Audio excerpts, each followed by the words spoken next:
This is a brief summary of me talking around the PowerPoint that's also on WebCT, which is called How to Read the Literature.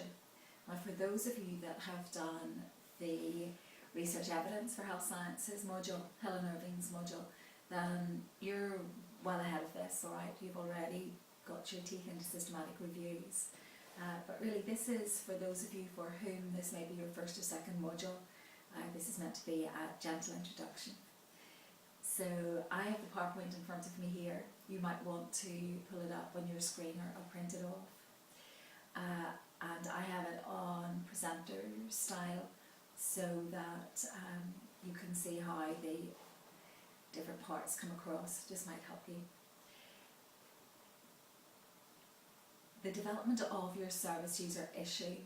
It's really important that you have a look by, I'm just looking at them here, what actually takes your interest. That's really important, because if you're going to study, particularly if you're working full time, it's got to be something that grabs your interest.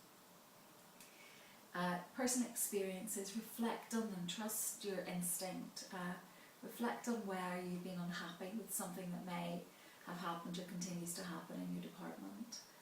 What is your professional literature saying? Is there anything that you've read that you thought, I wonder how that would be if I was to test it out with patients? Perhaps you've actually had an audit, or that you've done some survey work and you're already clear where things could be improved.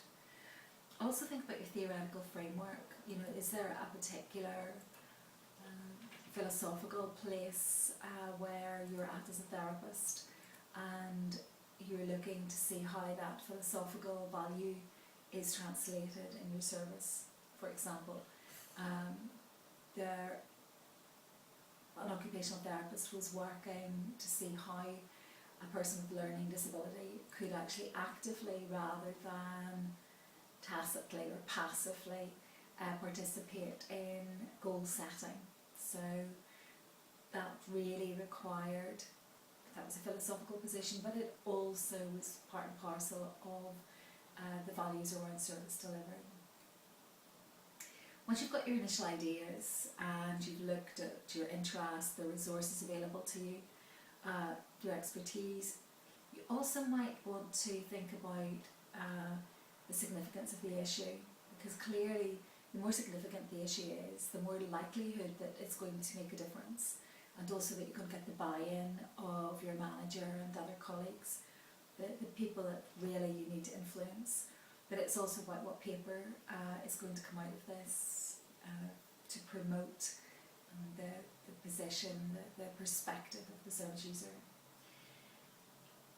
From our point of view then, once you actually have got your service user topic, just generally, then you're going to actually go to a variety of sources, and unlike a pure systematic review, although in those as well you would go to some of these sources, very often it's the charities material that contains the patient voice.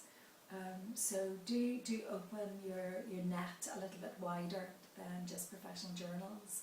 For example, the Stroke Association is a huge repository of attitudes, views, opinions coming from people with stroke and their families regarding the services that they have experienced.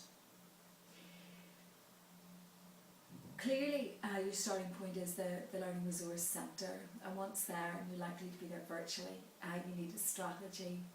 You're going to look at different indexes. You have a decision whether you manually or computer search, but these days it's absolutely computer searching. Doesn't mean that you don't look at the back of a really good article and work down the references at the back of it as well. So clearly, before you can actually go to the database searching, you really need to brainstorm. Put your thoughts, commit them to paper, work out the keywords and thoughts, link them together. I do this as a sort of a brain map. What you're doing is you're identifying the keywords for a search. If you are too constraining, then actually what you end up with is too narrow. The example I've given you there is that if in my field my interest is stroke and a condition called aphasia, which is a language problem due to stroke, usually due to stroke, and how relatives work as the communication partner with the person with aphasia. So, if I was to put in stroke, it's far too big, 100,000 plus. If I put in stroke and aphasia, it comes down, and if I put in stroke, aphasia and relatives, it comes to 124, and if I put in after a certain date, then it comes to a manageable 48. Once you're identifying your initial literature, and clearly it will depend, you will have different subsections in your literature review, so your keywords will differ depending what section you're in. But you need a system, now, and it's really helpful to have it at the start rather than at the end, because at the end it's of no use to you. And if there was one important slide that I could highlight from this presentation, it's deciding on what questions you want answered from the article. I don't know about you, but there is nothing more likely to make me sleepy or want to go and have a cup of coffee or whatever is reading an article. I find it really hard to focus. So I need to have a strategy to keep my mind occupied.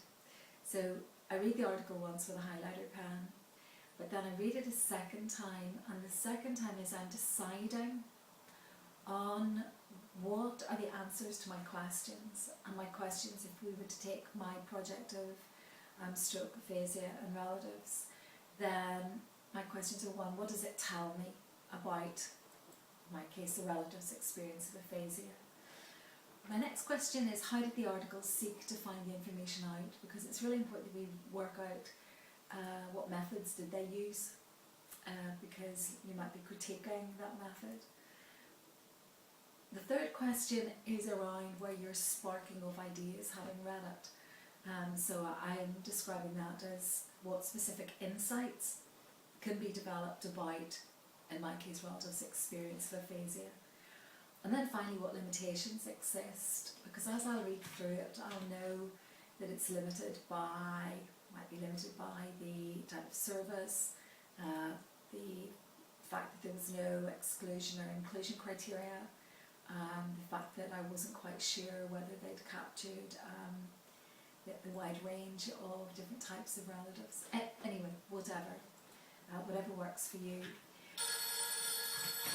By taking notes like that also allows you to be more evaluative, more critical, rather than just purely describing the articles. The next one is a rather anally retentive slide about how to keep notes on your reading.